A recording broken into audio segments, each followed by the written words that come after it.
তাওবা শব্দের অর্থই হলো রুজু করা, ফিরে আসা।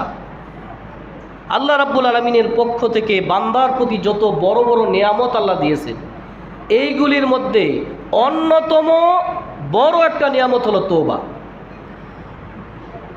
সুনান ইবনে মাজাহ 4250 নম্বর হাদিস, আল্লাহর নবী সাল্লাল্লাহু আলাইহি ওয়াসাল্লাম বলেন, আত-তাইবু মিনাজ যামবি কামান লা যামবা লাহু। যেই ব্যক্তি খালেস নিয়তে আল্লাহর কাছে তার জীবনের গুনাহগুলি থেকে তাওবা করবে, বান্দা এমনভাবে নিষ্পাপ হয়ে যাবে মনে হবে সে যেন অতীত জীবনে কোনো গুনাহই করে নাই। সুবহানাল্লাহ। তওবা করার পরে এমন নিষ্পাপ হবে, গুনাহই যেন আর করে নাই সে কোনোদিন। অতীতে যে গুনাহ করছে এটা তো সব শেষ, মনে হবে কোনো গুনাহই করে নাই। সদ্য ভূমিষ্ঠ সন্তান মায়ের গর্ভ থেকে জন্ম নিয়েছে, এই সন্তানের যেমন গুনাহ নাই, তওবাকারী বান্দা তওবা করার পরে এরকম নিষ্পাপ হয়ে যায়। সুবহানাল্লাহ, সুবহানাল্লাহ। এখন এই তওবাটা কখন করবেন? কখন তওবা করবেন? আমাদের অনেকের হয়তো বা এরকম নিয়ত থাকতে পারে, এখন আমি একদম জওয়ান মানুষ, যুবক মানুষ, এখনই যদি তওবা করে ফেলি তাহলে আকাম কুকাম করবো কোন সময়? কত কিছু আমার সামনে বাকি আছে, করবো কোন সময়? এখনই যদি তওবা করি, নাউযুবিল্লাহি মিন যালিক। ভাইরা আমার, তওবা করতে হবে এখন, এই মুহূর্তে তওবা করতে হবে। কারণ মালাকুল মাউত আমাদের কখন জানে কারে ঘাপটি মেরে ধরে ফেলে আমরা কেউ জানি না।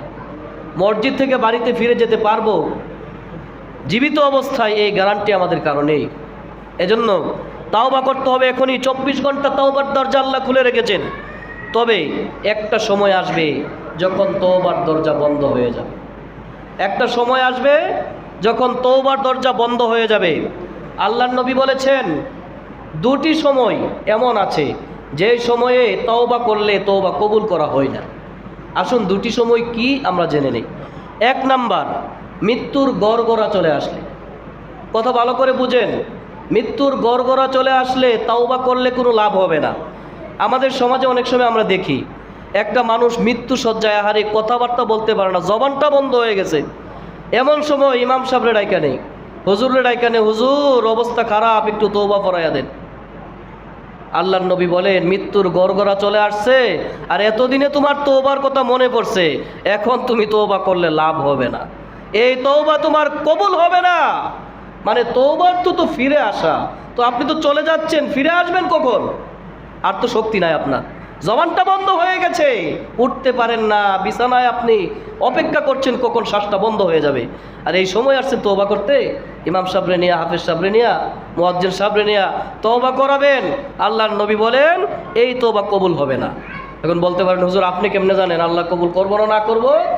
হ্যাঁ, এটা আমি বানিয়ে বলি নাই, নবীজির হাদিস, তিরমিজি 3537 এবং সুনান ইবনে মাজাহ 4253 নম্বর হাদিস।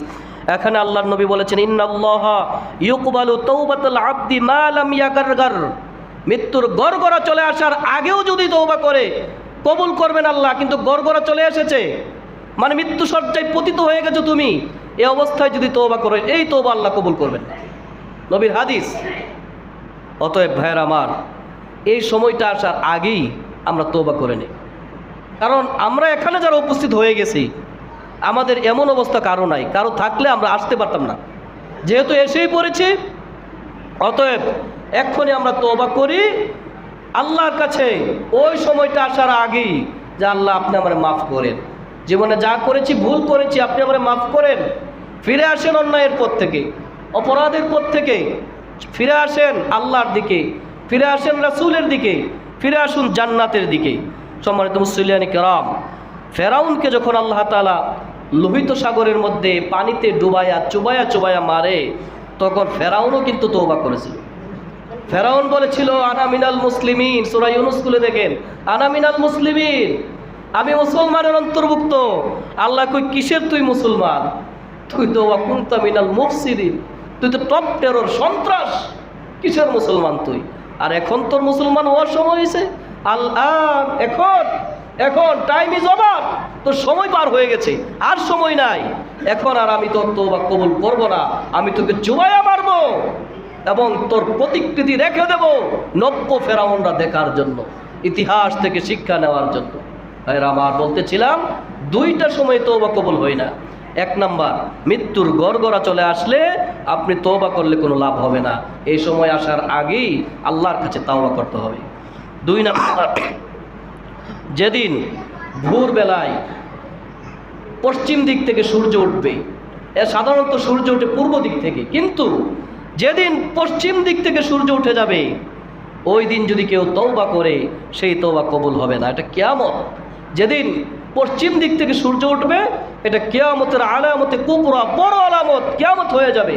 এই মুহূর্তে তওবা করলে সেই তওবা আল্লাহর দরবারে কবুল হবে না, এর আগ পর্যন্ত তওবা করলে সেই তওবা কবুল হবে। পশ্চিম দিক থেকে সূর্য উঠলে পরে যে তওবা কবুল হবে না এর দলিলটা দিচ্ছি। সহিহ মুসলিম 2703 নম্বর হাদিস, আল্লাহর নবী বলেছেন, মান তাবা ক্বাবলা আন তাতলা আশ-শামসি মিন মাগরিবিহা তাবাল্লাহু আলাইহি। আবু হুরায়রা রাদিয়াল্লাহু তাআলা আনহু হাদিসের বর্ণনাকারী, তিনি বলতেছেন, যেই ব্যক্তি পশ্চিম দিক থেকে সূর্য ওঠার আগ পর্যন্ত তওবা করবে তার তওবা কবুল করা হবে, কিন্তু পশ্চিম দিক থেকে সূর্য উঠে গেছে আর তওবা করবে সেই তওবা আল্লাহ তাআলা কবুল করবেন না। শয়তান আল্লাহকে চ্যালেঞ্জ দিয়েছে যে আল্লাহ তুমি তো আমারে জাহান্নামী বানাইলা, জাহান্নামের জিনজির পরাইয়া দিলা, আমিও তোমার বান্দাদেরকে জাহান্নামী বানাইয়া দেব, তোমার জাহান্নামের সংখ্যা বাড়াইতে থাকো। আল্লাহ বললেন, শয়তান তুই পারবি না। কেন পারবি না? আমার বান্দা আজীবন অন্যায় করেছে, অপরাধ করেছে, গুনাহ করেছে, কিন্তু একদিন তার বুঝ আসছে, সে চোখের পানি ছেড়ে দিয়ে একান্ত মনে আমি আল্লাহর কাছে ক্ষমা চাইছে, মাফ চাইছে, অনুতপ্ত হয়েছে, সে আর ওই কাজটা আর ফিরে আর করে না, ভালো কাজে ফিরে আসছে। নামাজ পড়তো না, এখন নামাজ পড়ে, আগে চুরি করতো, এখন চুরি ছেড়ে দিয়েছে, আগে মিথ্যা বলতো, এখন মিথ্যা বলা থেকে ফিরে এসেছে, তাওবা করে আল্লাহ রাব্বুল আলামিন এই বান্দার সব গুনাহ মাফ করে দেন। সুবহানাল্লাহ। আল্লাহ রাব্বুল আলামিন বলেন, ইয়া আইয়ুহাল্লাযীনা আমানু তুবু ইলাল্লাহি তাওবাতান নাসুহা। ইয়া আইয়ুহাল্লাযীনা আমানু, ও ঈমানদারগণ, ও আল্লাহর বান্দাগণ, শুনো শুনো, গুনাহ করেছো, অন্যায় করেছো, পাপ করেছো, জীবনটারে পাপের মধ্যে ডুবিয়ে ফেলেছো, অনেক অপরাধ করে ফেলেছো, শুনো, তুবু ইলাল্লাহি তাওবাতান নাসুহা, আমি আল্লাহর কাছে ক্ষমা চাও, তওবা করার মতো তওবা করো, নাসুহা তওবা করো, তওবা করার মতো যদি তওবা করতে পারো তোমার জীবনের সব গুনাহ আমি আল্লাহ মাফ করে দিব। সুবহানাল্লাহ।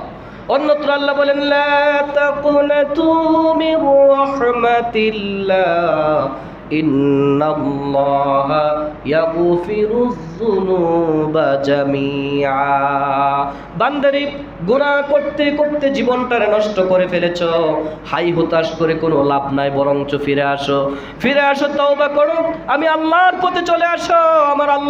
আমি আল্লাহর রহমত থেকে নৈরাশ হইও না, দূরে সরে যাইও না, আমি আল্লাহ তোমার জন্য অপেক্ষায় আছি, কখন ফিরে আসবা। বান্দা তুমি আমি আল্লাহর দিকে যদি ফিরে আসতে পারো আমি আল্লাহ তোমার জীবনের সব গুনাহ মাফ করে দিব। সুবহানাল্লাহ। আশার বাণী শোনাইছেন আল্লাহ যে বান্দা সময় থাকতে ফিরে আসো, তোমার লাভ আছে, লস নাই। কেমন লাভ? তুমি যদি বুঝতে পারো অন্যায় করেছো, অপরাধ করেছো, বোঝার পরে চোখের পানি ছেড়ে দিয়ে আল্লাহর কাছে যদি মাপ চাইতে পারো, পিছনের গুনাহ মাফ করবে। শুধু তাই না, আল্লাহ বলেন, ওয়ায়ুবাদদিলুল্লাহু সাইয়্যাতি বিল হাসানা, তোমার গুনাহগুলিকে আল্লাহ রাব্বুল আলামিন নেক দিয়া বদলায়া দিবে। সুবহানাল্লাহ। তুমি যেই গুনাহ করছিলা, যেই পরিমাণ গুনাহ ওই পরিমাণ নেক আল্লাহ রাব্বুল আলামিন তোমার আমলনামায় দিবে। ও তাইলে তুমি কি করবা বান্দা? লা তাকনাতু মির রাহমাতিল্লাহ, আল্লাহর রহমত থেকে নৈরাশ হইও না, ফিরে আসো, তুবু ইলাল্লাহি তাওবাতান নাসুহা, আল্লাহর কাছে তওবা করো। তওবার দরজা আল্লাহ তাআলা খোলা রেখে দিয়েছেন, তওবা করো। সাইয়্যিদুনা আদম আলাইহিস সালাতু ওয়াস সালাম পৃথিবীতে আসার পরে একটা ভুল সংঘটিত হয়ে গেল।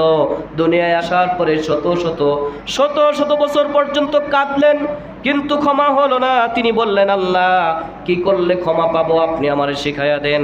আল্লাহ রাব্বুল আলামিন আদম নবীকে শিখাইয়া দিলেন, ও আদম তুমি পড়তে থাকো, রব্বানা যালামনা আনফুসানা ওয়া ইল্লাম তাগফির লানা ওয়া তারহামনা লানাকুনান্না মিনাল খাসিরিন। সূরা আরাফ 23 নম্বর আয়াত আল্লাহ তাআলা আদম নবীকে শিখাইয়া দিলেন, আদম নবী তুমি বলো, রব্বানা ও আমার রব, ও আমার আল্লাহ, যালামনা আমরা জুলুম করে ফেলেছি, আনফুসানা আমাদের নফসের উপর জুলুম করেছি, ওয়া ইল্লাম তাগফির লানা এখন তুমি যদি আমাদেরকে মাফ না করো, ওয়া তারহামনা আর যদি আমার উপরে রহম না করো, লানাকুনান্না মিনাল খাসিরিন তাইলে আমি তো ক্ষতিগ্রস্তদের কাতারে শামিল হয়ে যাব। ওগো আল্লাহ তুমি আমাকে ক্ষমা করে দাও।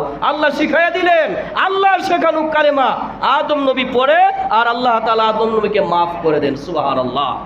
তাহলে এই দোয়া শুধু আদম নবীর জন্য না, আদম সন্তানের জন্য। আমরা যখন গুনাহ হয়ে যায় আমরা এই দোয়া আল্লাহর কাছে পড়ব। যারা পারেন পড়েন, রব্বানা যালামনা আনফুসানা ওয়া ইল্লাম তাগফির লানা ওয়া তারহামনা লানাকুনান্না মিনাল খাসিরিন। এই দোয়া পড়তে হবে, আল্লাহর কাছে তওবা করতে হবে। তওবা করার জন্য কয়েকটা শর্ত আছে, মোটামুটি পাঁচটা শর্ত আছে তওবা কবুল হওয়ার জন্য। 1 নম্বর শর্ত হলো পাপের ঘোষণা দিতে হবে। আপনি যা আকাম করছেন, পাপ করছেন, এটা স্বীকার করতে হবে, ঘোষণা দিতে হবে যে আল্লাহ আমি হলাম সবচেয়ে বড় পাপী। ও আল্লাহ আমি সবচেয়ে বড় পাপী, আমার চেয়ে বড় গুনাহগার আসমানের নিচে জমিনের উপরে কেউ নাই, আমি অপরাধী, আমার অপরাধ আমি স্বীকার করছি। আল্লাহর কাছে আপনার অপরাধ আপনি স্বীকার করতে হবে, 1 নম্বর শর্ত। 2 নম্বর শর্ত হলো আপনি যে পাপ করছেন, আকাম করছেন, এর জন্য আপনার অনুতপ্ত হতে হবে, লজ্জিত হতে হবে, দুঃখিত হতে হবে, চোখের পানি ছেড়ে দিতে হবে। এই কাজটা কত খারাপ করছেন এটা বুঝে বুঝে আপনি লজ্জা পাইতে হবে, 2 নম্বর শর্ত। 3 নম্বরের শর্ত হলো আপনার পাপটা বন্ধ করতে হবে। যে পাপ থেকে তওবা করতেছেন এই পাপটা বন্ধ করতে হবে। এমন না যে আমি সুদ খাইতাম, এটার থেকে আমি আল্লাহর কাছে লজ্জিত হয়ে চোখের পানি ফেলিয়া স্বীকার করতেছি কিন্তু এটা ছাড়ছি না, এরকম না, ছেড়ে দিতে হবে। যে পাপ থেকে তওবা করছেন ওই পাপ ছেড়ে দিতে হবে।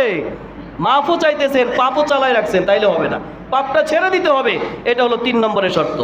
4 নম্বরের শর্ত হলো আপনি যদি বান্দার হক মেরে থাকেন, আপনি এক বান্দার 10 টাকা মাইরা খাইছেন আর আল্লাহর কাবা ঘরে গিয়ে আম যায় দইরা আল্লাহর কাছে মাফ চাইতেছেন, আল্লাহ কই না রে বান্দা আমি তোরে মাফ করবো না।